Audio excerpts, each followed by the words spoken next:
Lisa, welcome to the show. Thank you so much for being here. Thank you for having me. So you are Northern Ireland's premier.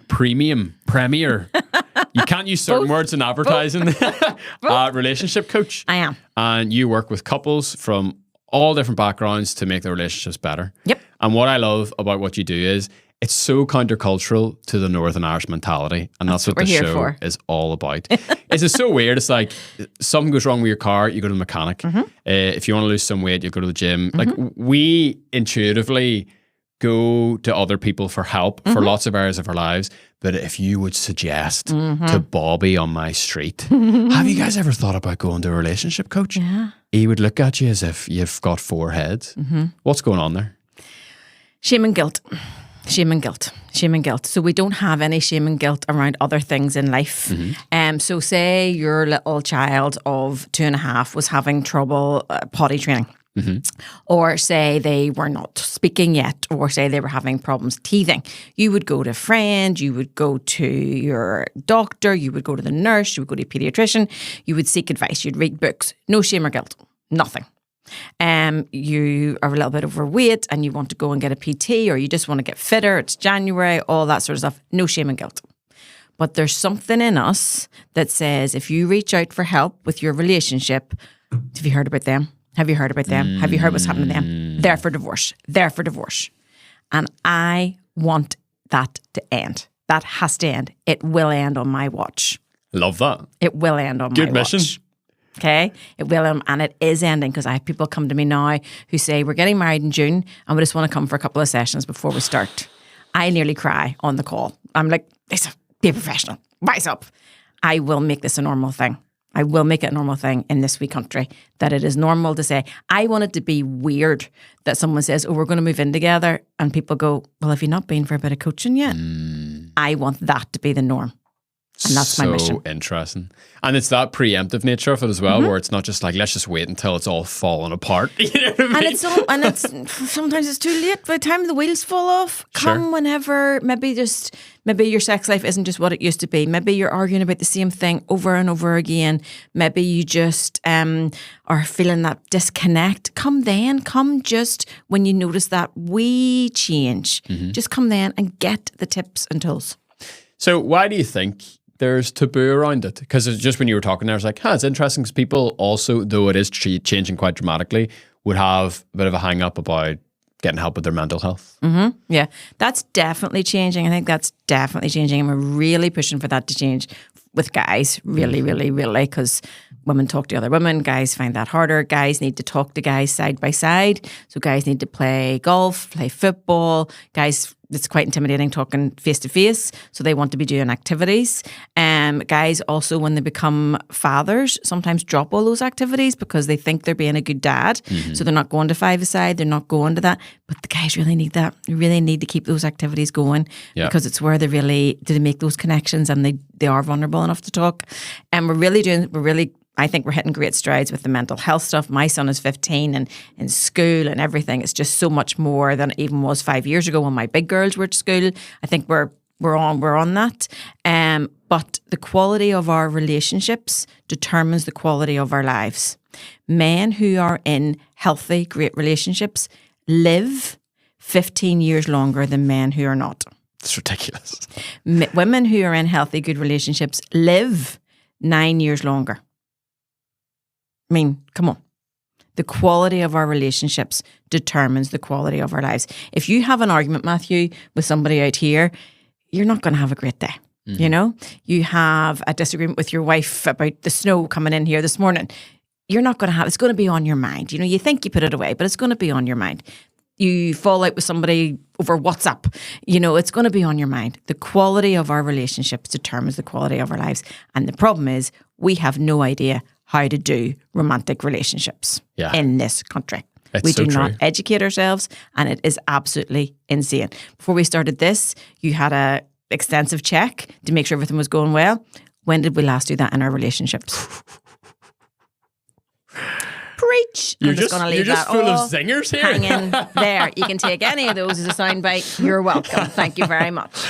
Before there's a lot there to unpack. I actually just would love to zoom in a wee bit on the men communicating with each other side by side, because I only heard about this 2 years ago, and it changes the way I have important conversations with men in my life, including Daniel over here. So Daniel, like, do you even want to share? You don't need to go into details, but what our kind of method is, or you could share as much or as little as you want. So conversations we've had. Yeah. So typically what I would do with Matt is even just simply going for walks, doing some texts, or even sitting in a sauna, just something as that. I find it really important to be able to talk to another man, because especially Matthew, he probably understands a lot more than he understands a lot about what I've been through in my own life, and I find it really easy to talk to him. But side by side is side by much side, better, yeah. I'm more, like, personally myself as well. Don't know if it's the same for other guys and all that. But I love the fact that I can talk. I don't really like talking about personal matters on phone or through text. I think it's like really dry of sorts, especially if it's something really personal. Sometimes for men, even it's they can talk about their feelings via watching a movie and saying, "Oh, that reminds me of my childhood," or "That character's very like my dad," or "Oh, there's bits of that character that really remind me of my mum." And then if you're with a woman's need is to go, "Oh, really? Tell me more about that. Why do you think that?" But sometimes it's okay just to take in the information and go, "Wow, babe, wow, wow, that's a lot." You know, just sitting, hearing it. You know, sometimes as women, we want to be like, drag it on, like, "Oh, we've got a little niche here, right? We're in. Calling the truth. Yes. There's a crack. Get in there. Get in. Sometimes not the healthiest. You know, you can say things like, "Do you fancy talking more about that?" No. Is an okay answer. No, we're watching Good Will Hunting. No, Can you please wait? Exactly. We're clearly watching a movie. No. You know, all those sorts of things. So men, if you identify as a male or you feel that you're in your masculine energy, you need a man cave. You need to do activities with other men side by side, and you need to do activities by yourself with absolutely no outcome. If you identify as woman or you're in your feminine, we cannot understand this third one. We never do anything without an outcome.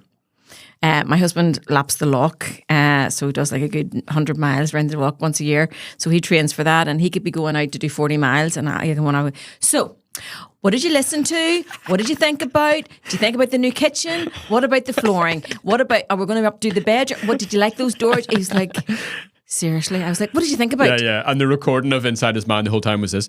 Da, da, da, da, da, da, da. No, or what's this? No, here's his answer. I thought the lock looked lovely. Or what's this new one on TikTok at the minute about your Roman Empire? What's that all thing about? Ask your man, how often do you think about the Roman Empire? I asked my man, he didn't know about that. He was like, no, that's not my thing. The lock is my thing. So I literally come home and he'd go, the lock looked lovely. And I'm like, are you serious? Now maybe later on that day I might get, oh, do you know what popped into my head earlier? I'm like, okay, we've got something here. We've got something, you know? But that's the key. It's the like opening a bottle of wine and letting it breathe. I find, you know, if I need to have a very serious conversation with one of my mates or a mentor moment with Daniel or someone else on the team, go for a long drive and you just let it sit and you just don't even speak. And all of a sudden, about 17.5 minutes in, it all just starts coming out. Well, there's a couple of wee things we can do. With our partner, we can go for a walk, okay, and don't speak for 10 minutes. All right. Some men find this really tricky too. Now, when you're not speaking for the first 10 minutes, you get to lead the walk, Matthew. Okay? You get to lead the walk. So not only am I not speaking, I'm being led now. Very out of the comfort zone. But where do we know all the good stuff happens? Outside the comfort zone. Okay? So we're very outside our comfort zone. Okay? Then we switch and the person who has been leading then speaks for 3 minutes. And the other person doesn't speak. Okay? So then the other person, say that's me now, I lead the walk for 10 minutes. Both of us don't speak. And then I speak for 3 minutes. I love that. It's great. Another one is Fanos. It's another brilliant one to use. And so unpack that first one. Oh. Why would someone bother to do that 30-minute exercise? Because you love your person. And what can we expect? And it brings you depth and connection and change. The only time that we don't speak to each other is when we're huffing with each other or giving each other the cold shoulder. So when we're silent in a good space, it's very refreshing and lovely, and there's contentment with it, isn't there? But there's mystery. Yeah, there is. What are I thinking about? What am I thinking about? What are they going to say? What am I going to say? It's like eye gazing. Eye gazing is one of the hardest things to do. But you're with your partner years and years and years, but you can't look into their eyes. You and me are having great eye contact today. Some partners don't have this eye contact for years. It's true. You know? Eye gazing is very, very difficult, and you can't do anything but giggle for the first 30 seconds, and then you get through it, you know? So if you could do 3 minutes of eye gazing once a couple of weeks, you know, amazing. The you know, your eyes are the key to the soul, you know? So you were about to tell us about something that sounds like, but not necessarily Thanos. Okay. Thanos is not a Marvel baddie. Okay, I'm preaching to my audience here. It's FANOS. Okay, so it's a little like check-in date night situation. Oh, love that. Again, you can do it while you're packing the dishwasher, while you're out for a walk, or if you and your partner are in the place where you can sit and have a bottle of wine or a cup of tea together. Eye to eye, brilliant. So F is for how are you feeling? Again, if you're the person in the partnership who is like, how are you feeling? And poke. It's just about how you're feeling. That's it. How are you feeling? So I'm feeling grand. I'm feeling a bit mad from today. I'm feeling that snow. I'm feeling just, we're not getting into just feeling, okay? Our person might take the opportunity to say, I'm feeling a bit low this week, you know, and that's okay. I'm feeling a bit, we're getting a new kitchen, Matthew. So when my husband and I did this last week, he was like, I feel that my plate is so full. I'm like, brilliant. So what does that say to me? His plate's full. I need to know that. Where maybe I might just think he's being a bit off or a bit, his plate's full, so now I know. Gives you a context. So now we know where we're going. A is affirmation. So you might say to your person, I loved that shirt you wore the other day. I loved that you brought me flowers. Your person might say to you, I loved that you got the kids the other day. That really helped me out. Affirmation, okay? N is needs. So what are our needs in this coming week? What do we need? What do we need today? What do we need? Okay, so look, I need for you to hear me when I say I'm stressed. I need for you to hear me. I'm not in love with the word you, but we'll use it in this context. I need this week for the kids to get picked up on Tuesday because I'm at that meeting. I need to know you appreciate me, whatever your needs are. That can go, you can keep that as high or you can go as low in that as you like. O is for ownership. So I was a bit annoyed the other day, but I was actually hangry. Ownership was, I know I was really late the other day. That was so my fault. Ownership, okay? Both people taking ownership, not, yes, you do need to own that, Matthew. Both people taking ownership. Because let's face it, in a week of a relationship, there's going to be something that you need to take ownership for. Sure. I have to take ownership for the fact that I seem to refuse to put that parking app on my phone. So I had to ring my husband again this morning. He's like, sweetheart, what is with you in this? I'm like, I know I have to get the app. I just seem to have some sort of mental block about it. I'm taking ownership for it. I tell you what, as a real value add at the end of this, we can download the app on your phone. Okay. Daniel will sort you out. Get that sorted. And then successes. So what have our successes been this week? What have our successes been this month? What are our successes? So you want to end on a high. Okay? Great tool. Great tool. Other things I have on my Instagram page are things like, you know, has there been times this week where you've chosen that I've upset you and you've chosen not to speak about it? Have there been times this week where we haven't met each other's needs? Have there been times this week that we... So it's all on there. It's all on there. Awesome. Ownership is something that we find really, really helpful for us as a team. So we're a small team. We do a wee morning meeting every day, kind of almost as a check-in. And ownership is one of the things that we always practice. And I've just found it has... totally transformed the way we communicate with each other. We deal with things in the moment rather than letting it build up. Ownership is in the vulnerability. Okay, ownership and vulnerability. They're in the same category. Okay, and all great relationships start with vulnerability. If you cannot be vulnerable with your person, if you can't feel safe to be vulnerable with your team, with your person, that's not great. We have to be able to be vulnerable. We have to be able to say all our words in a nice, kind, respectful way to the people in our lives. Yeah. Yes, sir. There's no vulnerability. There's no vulnerability. And all the great teachers talk about vulnerability. Brené Brown, Esther Perel, all the experts talk about vulnerability is where it all happens, you know? Amazing. Just going to jump in here as well. Something else that I really like about the workplace here is the fact that we can take ownership over our things, and we aren't going to get judged for stuff like that. That's something else that I really appreciate about that, because I can be completely honest with Matthew. Like earlier on today, I can say, yeah, sorry, Matthew, I haven't spent a lot of time on this one project here. Yeah. I know I need to get this done sooner or later. Thank you for setting me a name for that. Wheel on there. Really exciting fire alarm there. Oh, spice things gotta up. love it.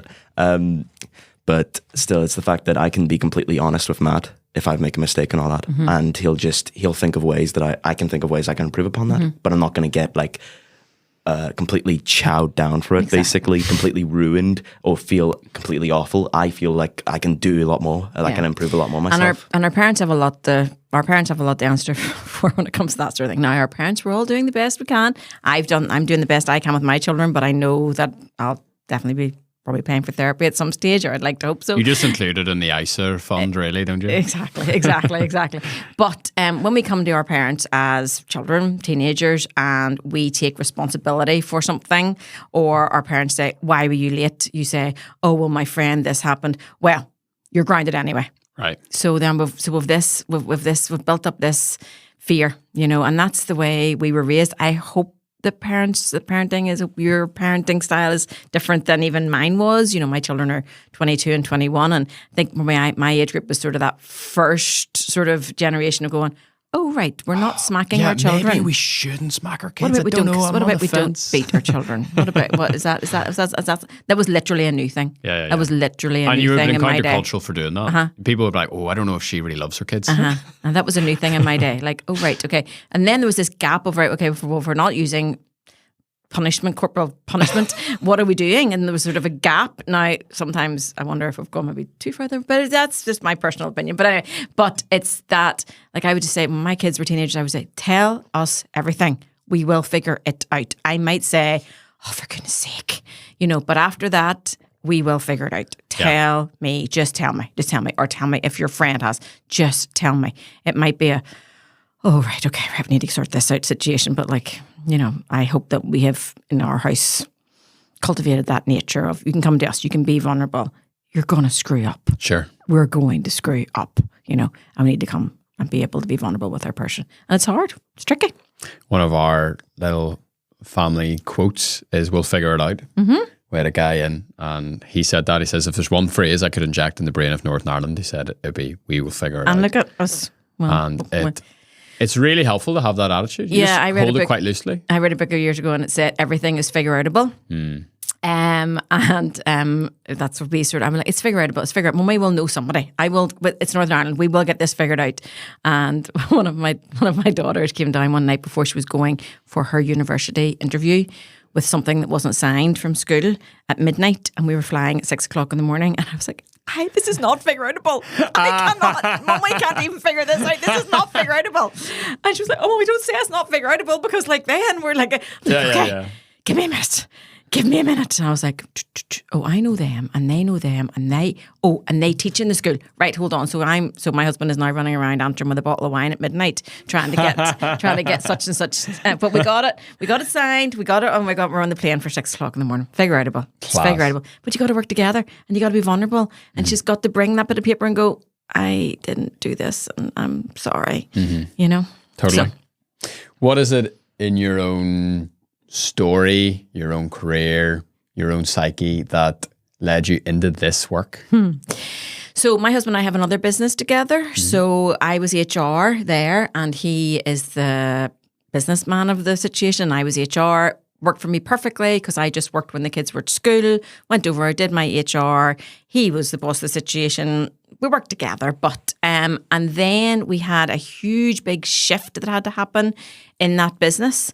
And it was just one of these things that happen in business. It was just a bit of a pivot. It was just a bit of a change, and it just became all consuming to both of us. So he was worrying about it and working on it and worrying about it and working on it. I was working on it and trying to do the house and the kids and and we just started arguing about the same thing over and over again.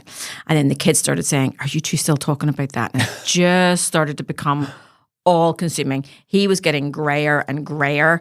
I was getting more and more bad tempered. And I had been to therapy a few years before this when my mummy had passed away, and I found it so beneficial. It was my first real experience of therapy. I found it so beneficial. So one day in the height of frustration, I was like, that's it. We're going to see somebody. And his face, Matthew's face.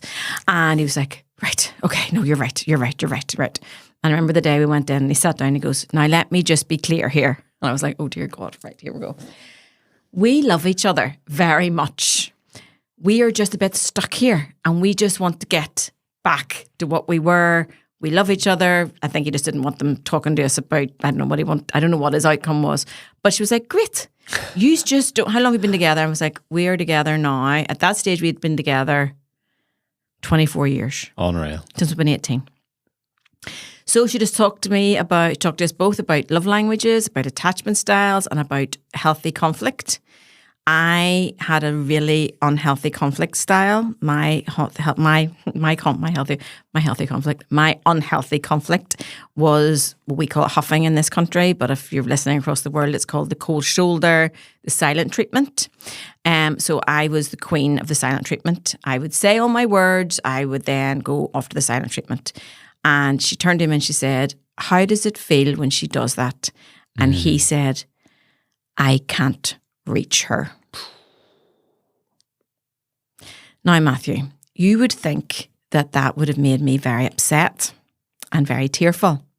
But my chosen reaction was to give them both the silent treatment for the rest of the session. It's very meta. I like that a lot. So as you can tell, it was a real programming situation for me. My husband was very happy because he got to say so much the rest of the session. And she was literally like, are you giving me the cold shoulder right now? Unreal. And I was like, yes. You bet I am, sister. You bet I am. And do you not know that I'm 13 right now? And you've insulted me greatly. So I just took all my childhood woundedness and spat it at her.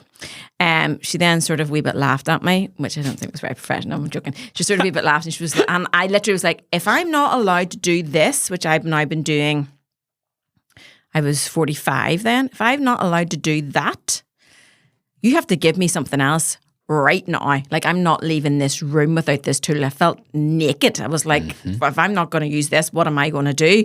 She's like, well, you have to come back and we'll figure that out. And I was like, oh, my days. But she basically just said to me, she said, that's an unhealthy program that you've learned from childhood. I was like, yes, I saw my mummy doing it. I was in that family where, your mummy would say, tell your daddy to pass the salt, or ask your daddy if we're going on holiday. Oh, the trauma creeping through my bones. Very, if anybody's listening to this is a very normal thing in Belfast. Very normal.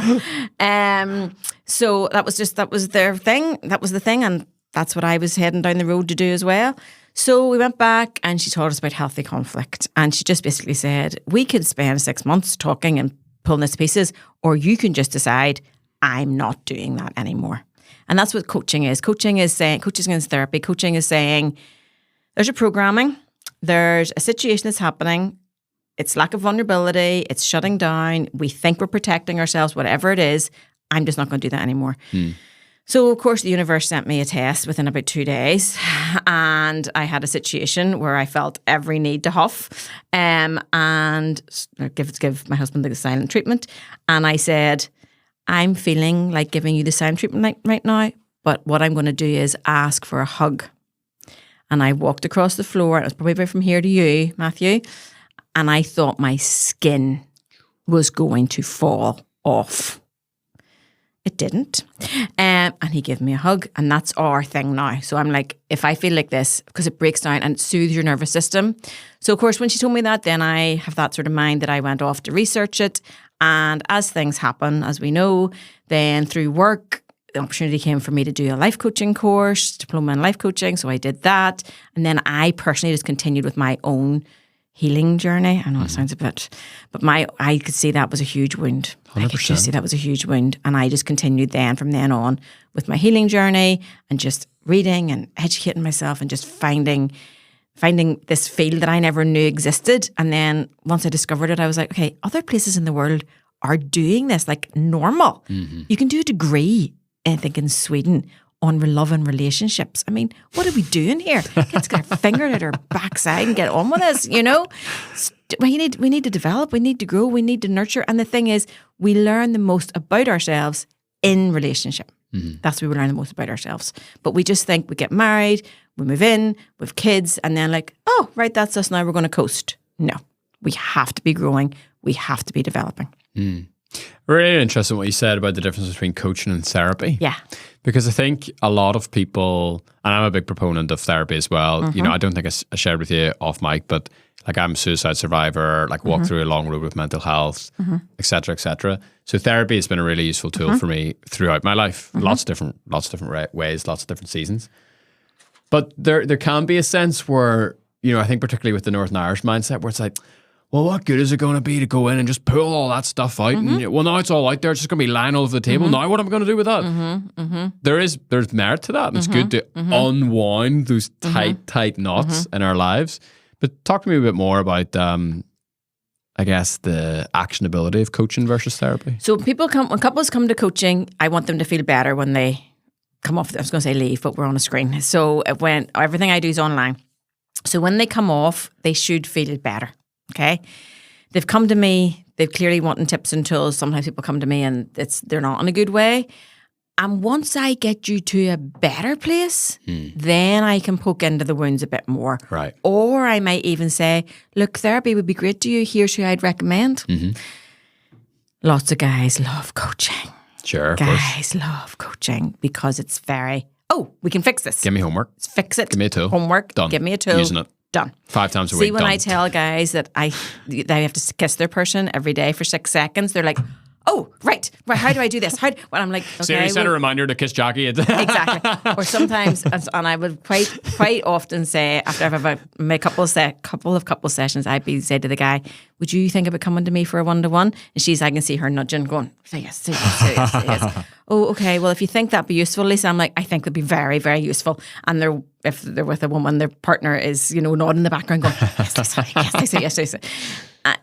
It's just the nature of the beast. It's the nature of the beast. And then I have tons of guys then who come to me individually and I'm like, right, let's just put the couples one on the shelf for a second and let's just work on you. Guys' lack of knowing that they are enough. Oh, it breaks my heart. Breaks my heart. You are enough. You talk about Goodwill Hunting. Oh, come on. You are enough exactly the way you came here. That little spark that you had when you arrived, it's enough. Yes, we want to grow and develop and not be a stonewaller like myself. And we want to break down those programmings and things we've picked up. But you came here enough. You are enough and you deserve to love and accept yourself. And when we do that, what are we? We're the best version for everybody else in our life. You're the best dad, you're the best mum, you're the best sister, you're the best lover, you're the best partner, you're the best husband. When you love and accept yourself. And we didn't have that at the start of our journey. Our therapist said to us, how do you two fill your own cup? And we looked at each other and went, bottle of wine? What is this about now? What is this madness she speaks? Filling our own cups. We thought our job was to fill each other's cup. Interesting. And my husband said, she said something, she's like, she tried to make it simpler for us because we both clearly had the blank face, which now I see on the screen, it makes me laugh. We both just looked at each other and she goes, on an airplane when they say your oxygen mask, put yours on first before. And my husband said, I don't know where mine lives. Holy smokes.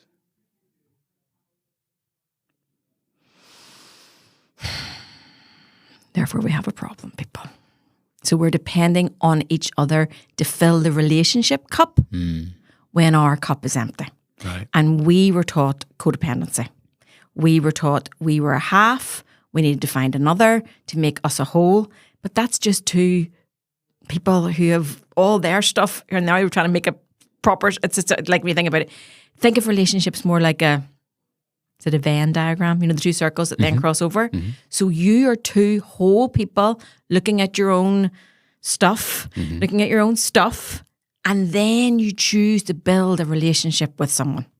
But when our cups are full, then it's so much easier to build a relationship. Right. So the picture I have in my head is if you fill up your cups enough and then it overflows and then it spills over into the relationship cup rather than the opposite of that. But we were brought up very religious, very, you are nothing until you're saved, all this sort of thing. Yeah. You're born a sinner. You're not enough. You'll never match up. No matter what you do, we all fall short, etc., etc. Yeah. So that was our reprogramming that we had to do as well.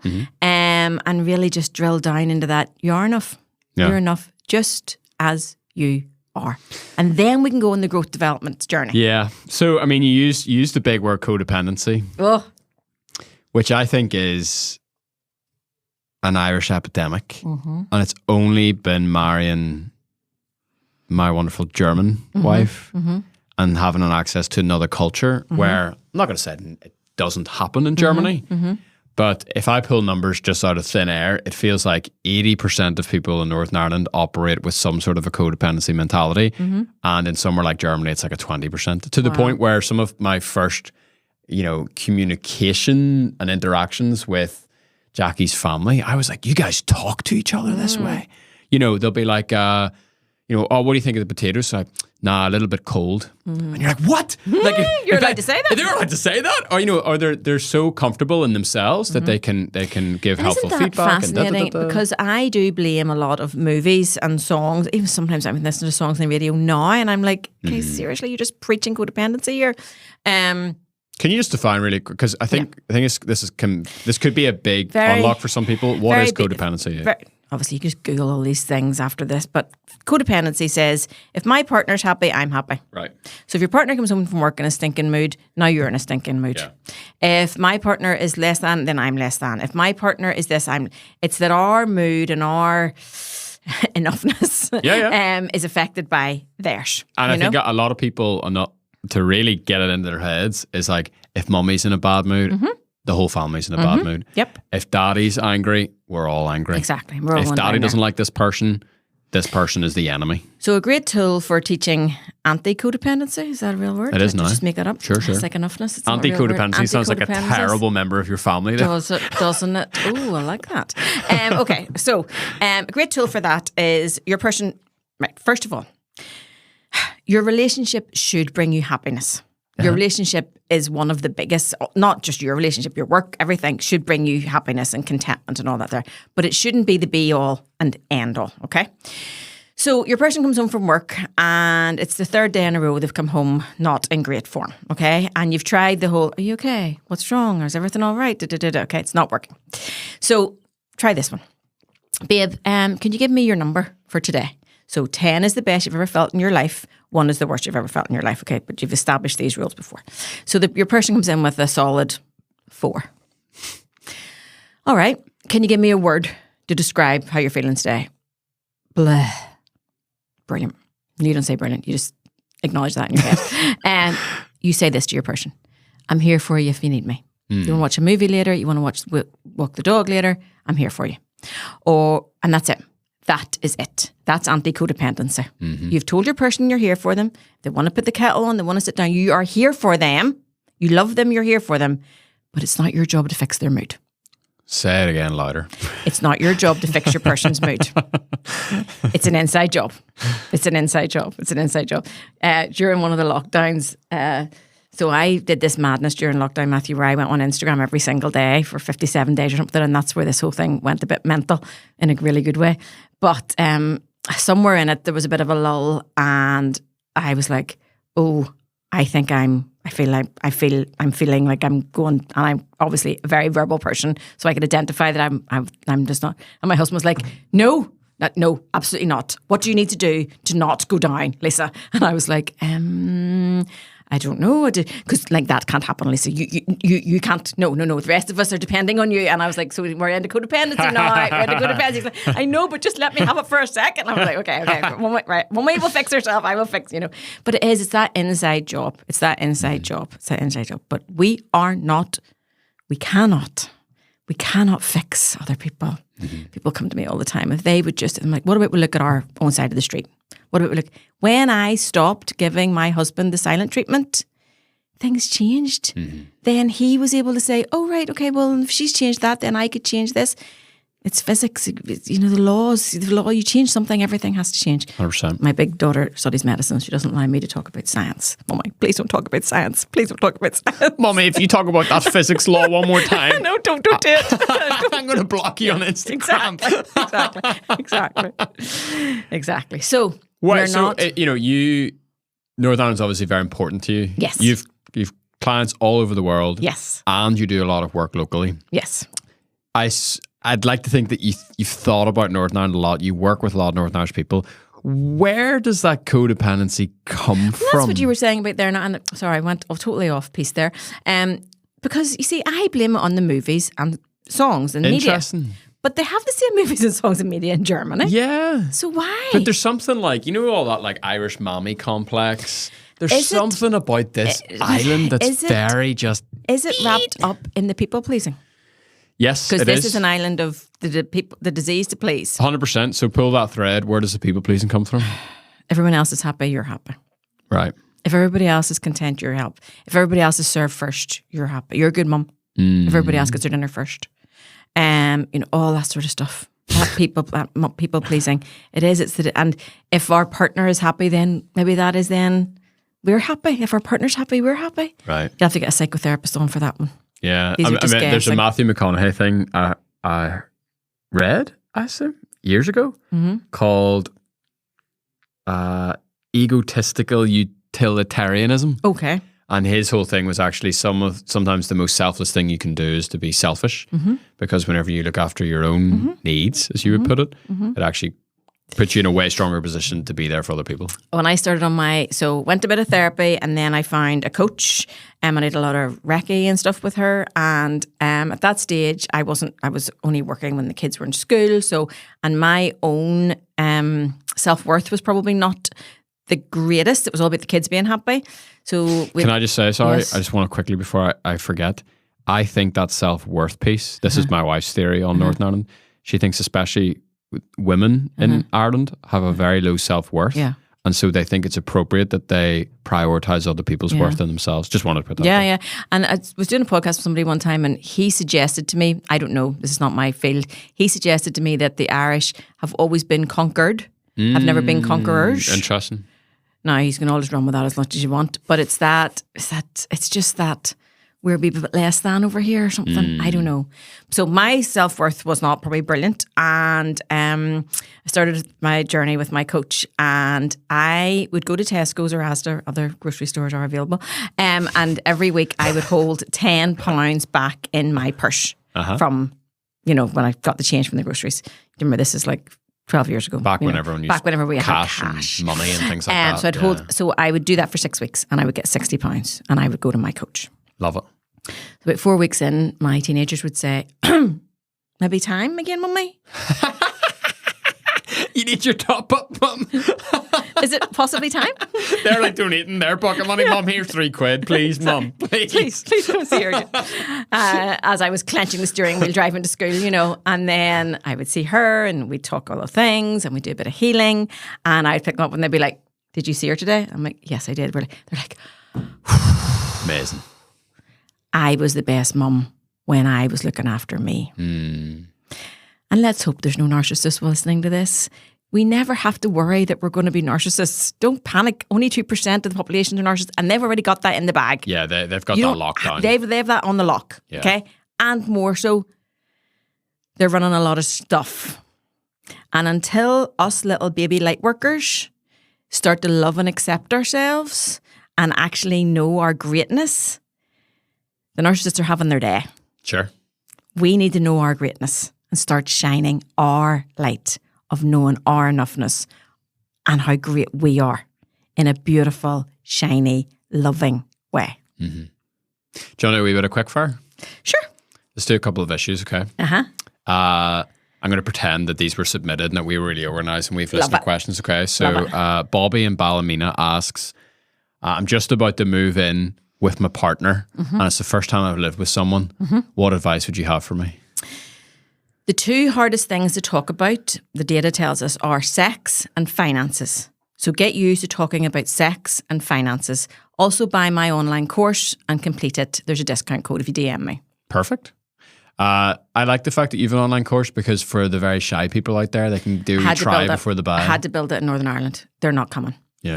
There's lots of people that are coming, but I get a little bit of word of mouth now. I get a little bit of people will be like, "Oh, our friends came to see you." Get a little bit of word of mouth now, but it's like referring a witch doctor. It's like, here, don't tell anybody, but there's this woman, and she kind of maybe helped us, and maybe our relationship a wee bit. Do you watch her on Instagram? Just start watching her on Instagram. Just start watching her on Instagram. Or if you listen to that podcast, send your partner that podcast.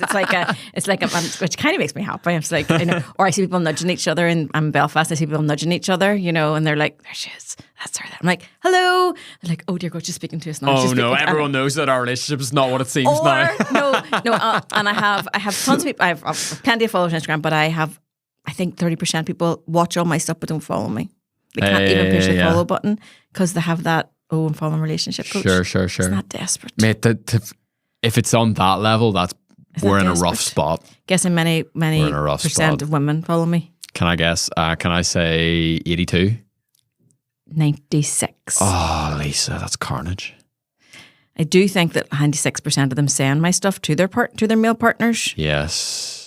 But 4% of men, I have 4% of men followers, and I'm not too sure they're all on the legit. Is that a problem for you? I mean, for your business, I'm talking purely for you. Let's not talk about society. For me, is it typically the women that will spearhead they'll activate the service? They're the purchasers. Are they the key person of decision? They bring their partner. Okay. Well, that's fine. Their partner. You just reach more women then, you reach more men. It's just harder to coach somebody when they've been brought. So we'll have a lot of barriers to break down first. Right. It's great if people come together. But I think the Instagram thing does really help, and do know a lot of females do send a lot of my stuff to their partners. And a lot of women do this, I think it's super smart. They'll say, there's the information, can you go ahead and book that? That's super smart. Oh, because then they're the instigator. They're the leader. That is witchcraft. It's just what we call feminine wiles. It's just what we call feminine wiles. Unbelievable. Love that. I'm going to be so attuned to that. A lovely little thing that women can also do that I love teaching women is men love to fix, but they hate to be told what to do. Mm-hmm. Okay. So did you see when I came in and I said, I'm thirsty, Matthew? Yeah, I poured your water for you and it made me feel class. We were at a spa the other day. It was our anniversary. We got out of the jacuzzi and we're going over to the sauna, and there's hooks. So we'd left the robes over in the thing, and I looked over, and my first thing I was going to say was, bring the robes over. And I was like, oh babe, there's hooks here too. All right, I'll bring the robes. See how different that is? Incredible. That's mother-child. Yeah. Bring the robes. Yeah. There's hooks here too. And there's nothing more frustrating than being talked to like a child by your spouse. Yeah. What is... So just try wee bits. Like, you can just try wee bits like, flipping roasting. Or things like, we have an electric blanket in our bed. Like, the electric blanket's on. You just try wee things like that. Just start... When you're in a good place, you want to look after each other, and you want to be the best version of yourself for each other, you know? So it's nice. I really like that up to a point. Mm-hmm. And then there's a German part of me now that's like, you need to just ask what you need. Mm-hmm. You know what I mean? It's like you need to be direct, and you just need to ask straight up, just ask for it. You do. But it is a and it you is need a to dance. know your needs. It is a dance. It's the dance. Yeah. The delicate dance. Delicate dance. Okay. And it's not about making fun of our partner or doing anything like that. Like, your friends going, but do you see what I'm going to do? Not like that. Loving, caring. Yeah, they're not a dog. Loving, loving. This is not Britain's Got Talent. Loving, caring and kind. Can we all just be a bit more loving, caring and kind? Mm-hmm. Imagine this island if we could all, from the top down, be a bit more loving, caring and kind. Mm-hmm. You know, it's not rocket science. It doesn't cost anything. So good. Even in arguments. Loving, caring and kind. Let's do a bit about conflict. Can we do a bit? Don't finish before we do a bit about conflict. What type of conflict do you want to talk about? All conflict. When we are in conflict, don't use the word you or any words that end in ed. Mm-hmm. So I was disrespected. Mm-hmm. No, I feel that there was disrespect there. Mm-hmm. I feel hurt. I feel abandoned. I feel lonely. And that's to bring it into the present rather than the past? Let's try. Okay.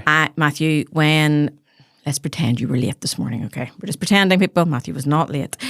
When I felt this morning, when that situation happened and I was left here by myself, Matthew, I felt vulnerable. I felt alone. I felt there was a bit of disrespect there. Okay. Matthew steps into that and goes, I am so sorry, Lisa. I actually just will react to that. So I feel there's a real tenderness there. I feel there's a gentleness. I feel like there's a desire to come close almost, if that makes sense. And make amends. Yeah. And just own it. It's like a magnetism as well. And it creates space. It's a low stake space for me to take ownership over that then. You know? I'm sorry about that, Lisa. Did never mean that to happen. Thank you so much for waiting. End of. Yeah. You know? Versus. You are an absolute nightmare to work with. You were late. I've been standing here. I'm embarrassed. You disrespected me. Where do we go from there? Well, now I'm ready to fight. So we've pushed someone back in the corner, and the only place they have to go is to push back. Okay? Now, we have to wait until the red mist calms down before we can go into our I feel words. So I'm no longer allowed to stonewall or give the silent treatment. But there is space for saying, I need 10 minutes. Sure. I need to walk the dog. I need to go to the bath. I actually need to sleep on this and come back to this tomorrow. Is that okay, babe? There's space to let the nervous system calm down and let the red mist. And lots of times when you look into it, you're being triggered from something in your dinner childhood. You should create like a drinking game. And every time you mention childhood trauma, you just take a drink. Shots. Sorry, don't make that the clip. Yeah. So whenever I feel undermined, there's a childhood wound. Whenever I feel, but there are times when you have justified anger. Oh yeah. But I don't need to, and this is what when couples coaching, so you're not allowed, I don't allow them to go there. I don't allow them to shout. There's no, it's more talking to me and I almost interpret back to them. And it's like they see each other for the first time. They're like, oh, that hurt you. You're the interpreter. Yeah. Really interesting. So that's just, if everybody just do that. Yeah. Powerful. Was there another quick fire? I'm going to ask you if you have any questions before we wrap up, Daniel. But Sally from Saintfield here, she's just wondering. I love that they all have the name. She just wrote in literally just seconds ago. Someone even say that the question's still being formed as I'm reading this out. Love it. That they are just about to have their first baby and they're worried about how it would affect their relationship. So, it's going to affect your relationship. Thanks, Lisa. Really appreciate it. You can get Lisa on Instagram. She's got an online course. It's going to affect your relationship, but it is beautiful and it can be lovely. But lack of sleep is going to be your first go-to. Lack of sleep is going to be your first go-to. So how are you going to tag team on that? When my kids were wee, I was at home more than my husband, so I did sort of nighttime, and then he would do from 6 o'clock and let me sleep from 6 to 7:30. Matthew, it was heaven on a plate that I knew I was getting that hour and a half. My big girl still took about I think it was on Channel 5, the girl that used to watch it, that time in the morning it was TV. I have no idea what those programs even were. Okay? Class. So what are your needs? Are you exhausted? Doing your love language test, free online, do your love language test. We want to make relationships as easy as we can during this time. So knowing how your person receives love, it's not about knowing our own love language. It's about knowing our person's love language. How does our person receive love? That's a game changer. And doing conflict well, taking ownership for maybe when you did snap the head off your partner, or did it all that, doing those little Fanos tests, all that sort of checking in all the time. And this is another thing that's not very popular. You two are very, very important. And I know that your baby needs are the ultimate at the start, but your relationship is the bit that has to maintain. Sure. They are going to go off and get jobs and run away and get families and love their lives themselves, okay? They're never going to love you like you love them. Your children are never going to love you like you love them. We must maintain that healthy relationship. Sure. Best gift you can give your children is a healthy relationship. Even in the short term and even a bit more extreme, it's like if you want to do best for your kid, have a healthy relationship in the home where you guys aren't going to split and lead to all the things that are going to result in that. Yeah. And I would also say invest in intimacy and connection. Don't let the sex life die when your children are little. Yeah, well, I think Daniel's got a question on sex life here. Brilliant. That is something. More or less, someone in their teens, they have a relationship. How could they go about going into a serious relationship? How could they go about going from just something as simple as just a couple of teenagers having a good time to going into a proper full-on serious relationship where they truly want to be with each other for a while? And this is from Mikey from Moira. This is it's Mikey from Moira. I love it. Is this like are we going from a friends with benefits situation here to an actual relationship? Is there sex happening before, or what's the situation? Need more details. I think it's more or less however you could take it, whether it be like a sex beforehand or even like a friendship beforehand, something as that, like typical relationship, but you want to go about it and want it to be more serious. So we're in a situationship and we want it to be a relationship. Oh, yes. Look at that. I had to Google that one day. Somebody said it to me one day and I was like, okay, don't pretend you don't know, Lisa. Just go home and Google it, it's fine. Or ask a teenager, it'll be fine. So we're in a situationship. So vulnerability, obviously vulnerability. So it's going to be very, very vulnerable. So because there's chances you might get turned down, your only chance is. Sure. So, it's saying things like, when do you think that this would be good to take it to boyfriend and girlfriend status? What is your understand? I think, personally now, I think the boyfriend and girlfriend status is almost got to like, we're flipping engaged. Oh, yeah. Am I wrong? It's like... to go Facebook official is like, you may as well have 3 kids together. I would agree on that because I'm just like, what is going on? I heard someone say, when you asked me to be your girlfriend, I want it to happen somewhere special. Oh, my word. That's so funny. What? Are we just used to kiss and then we were boyfriend and girlfriend? That was the end of it. So maybe de-escalate that a wee bit. Boyfriend and girlfriend is that we're exclusive, that we want this to go somewhere, that we are working on this together, that we see a future in this, but that's where we're at. It's just boyfriend and girlfriend. We're not, let's de-escalate that slightly maybe. Because I think now what was boyfriend and girlfriend in my day is now just being exclusive. I think that's sort of where we are. So maybe de-escalate, learn your own love language, ask your future person to learn their love language. Attachment styles are huge. Again, it's another free test online. Tons of research about this, from your childhood, finding out what your attachment styles is, working towards personally getting yourself to a secure attachment style, but recognizing when you get into conflict with your person, you will default to either anxious or avoidant. I promise. So recognizing that in conflict. So good. One final quick fire question. And This is Kevin from Kilkeel. Kevin from Kilkeel. I was going to say, I thought it was Derek from Dublin. Mm-hmm. Derek from Dublin's good, we'll do Derek from Derry. We want to represent the Northwest, Exactly. This is best of Belfast. Oh, true. We have to go out of our way to include the whole the whole country. Sorry. What does Kevin from Kilkeel want to say? Or no, what was it? Derek from Derry? I'm lost. I'm all over the place.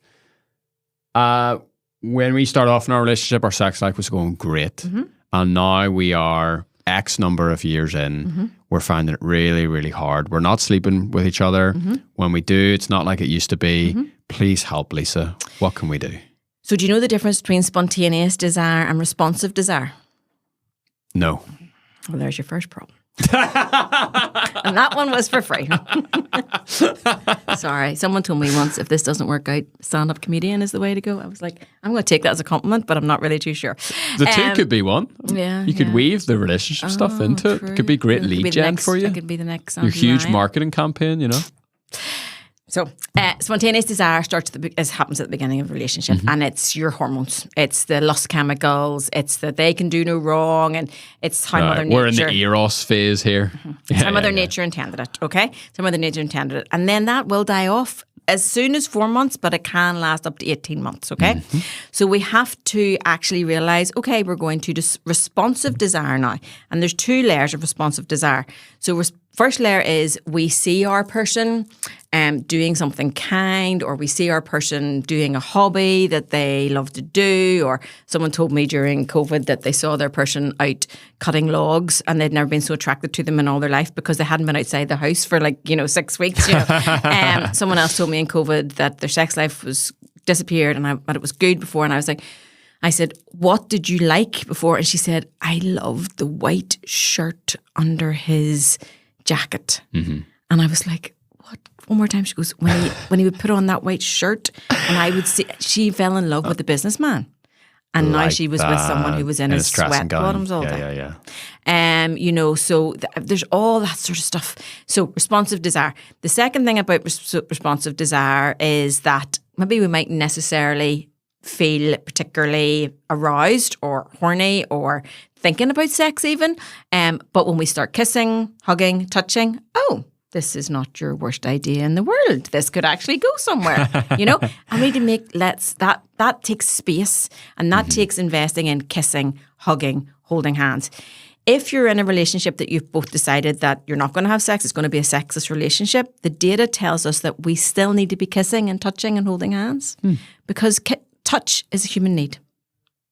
So even if we decided that that's off the table for us, which is only 2% of the population or something, maybe 5 or something percent of the population, so it's very, very, very small percent of the population. If you've decided that's off the table, you still need to touch and kiss and all that sort of stuff. Yeah. And can you just educate me for a second? Why would someone take sex off the table other than some sort of deep trauma-related issue? Some people maybe been together a long, long time and it's just not a thing for them anymore. ED, erectile dysfunction, all those sorts of things. Sometimes when women go through menopause, they're just not, absolutely, you're right, that you need to maybe think, is this really? Or what is this? What is going on here behind the scenes? Or maybe it is just as simple as, no, it's not for them anymore. Sure. They're grand. Every relationship, they're entitled to it the way they want to do it. And to also talk to your partner about what's normal for us. Is once a month normal for us? Is once a week normal for us? Is once a day normal for us? Is once every 6 months normal for us? What's our normal? What's our normal? Because your person might say, actually, once a month's grand for me. And you might say, it's actually grand for me too. So why are we both beating ourselves up here to have sex once a week? No, but I saw a thing on Instagram, it needs to be every third day. And if it's not every third day, you're going to break up within 66 months. Exactly. Or a person might say, look, I would just like to have sex maybe once or twice at the weekend. That's grand for me, but I would like us to connect on a Thursday night by going to the movies, or I'd like us to, make sure we hold hands this many times. Lots of times for couples who've been together a long time, kissing, intimacy and connection die. And then it's like, we're having sex on Friday night. It's like, okay, seriously, come on. We can do better than that. Yeah. Very, very insightful. Was a question there? No, Matthew, it's good. Sorry. And it was really, really well answered. Lots of great stuff in there. I don't think people talk about spontaneous desire. Is that what you called it? Yes. I think people talk about spontaneous desire enough. And there is, now I will agree with you where I will blame songs and movies and things like this, where it's just like you just think you can live in the Eros stage for 40 years. Yeah. And I there are a lot of relationship people out there who would kind of promote that idea. I do think for some people, whatever way they're wired, that works for them. I think for the rest of us mere mortals, we move into the responsive stage and you learn to find love in a new way in there. Yeah. And that's why you see these couples who are very much in love, but they're older, but they still see each other as very attractive, and they're very attracted to each other, because it's just not all about what we look like, it's the person. We're actually responding to what's going on inside, you know? Let me ask you one more just off the top of my head, and then I will close, promise. Why do you think we as a culture are not very touchy-feely? Again, so, I have a mate who's marrying a Spanish woman in a couple of weeks. And, that mixed with Germany, mixed with other cultures I've been a part of, you just realize, even parents with their kids are sometimes really not intimate physically. And also, but also I think there's another wee layer on there as well, where there was there's that sort of parent-child, give me a kiss, give me a hug. Yeah. There's that sort of layer on that as well, isn't there? Versus, would you like to give family member Y a hug, darling? Yeah. Or it be natural. We, clearly it's not a thing in our house. just got a new couch in the living room, and I sent our big girl a picture of it. She was like, "That's perfect, and tons of room in the middle for me." I was like, "Okay, she's 22." You know, so, and it's, but then one of our other children isn't really that touchy feel. You know, it's about finding what's right, and I don't know. It's you know, we haven't come we've lots of work still to do. We haven't come very far from, you know. When I think Matthew too, maybe there's a wee bit we have to give ourselves a break. Like my daddy grew up in the Second World War. 100%. You know, you know, we're doing well. Yeah. There's lots more to do. We're doing well. We're lots more to do. My background, my heritage is Italian, so we're probably quite touchy feely, you know, from that point of view, you know. But yeah, it's a tricky one. That's great. Well, look, I will have absolutely no problem doing a big plug here at the end for anyone listening, anyone watching who have really resonated with what Lisa's shared today. Highly recommend checking out her online course if you're a creeper and you're not ready to take the step yet. There's some really great content on there, and that can be something you guys watch together. You know, skip Netflix for a couple of nights and go through that together and see what comes up. And when you are ready, would highly recommend just reaching out. Yeah. You know, like Lisa's got some great packages, great services. And like we said at the top of the show, we do this in every other area of our lives. Think of me as the PT for your relationship. Look at that, you know, and it's what a great gift actually if someone's getting married. That's, yeah. What about a engagement gift? And I have tons of free stuff on the website. On Christmas Eve, 200 people downloaded my Reconnect letter. Love it. On Christmas Eve. Well, you see, I thought that was a bit sad. That broke my heart. But you're doing God's work. It's just heartbreaking. Half 2 in the morning, people were downloading the Reconnect letter for Christmas. Yeah, at least Day. they were downloading it. Okay, Matthew, we'll go with you. Come on. We'll go with you. Half full. Go with you. Yeah, half full. Gain versus the gap. You're right. Did you have something, Daniel? Sorry, the wee light. Oh. Look at that. The systems are bulletproof here. Saying that I have sold the most courses in January of all sold. So the courses, the couple sessions are I just love them. Sure. I just love them. They're my absolute favourite. But start with the course, and tons of people come to me after they do the course, and that's great too, because you've got sort of the basics, and I'm like, oh great, there's 1 or 2 sessions done. We can jump right in here. Yeah, super. Lisa, really, really enjoyed it. Thank you for your time. Thank you. Really insightful, and like I kind of joked earlier, but you are doing God's work. It's very important, and there's wish you all the best. And there's me, a minister's daughter. Look at that, full circle, it all comes around. Also explains a lot about you. It does indeed. It does indeed.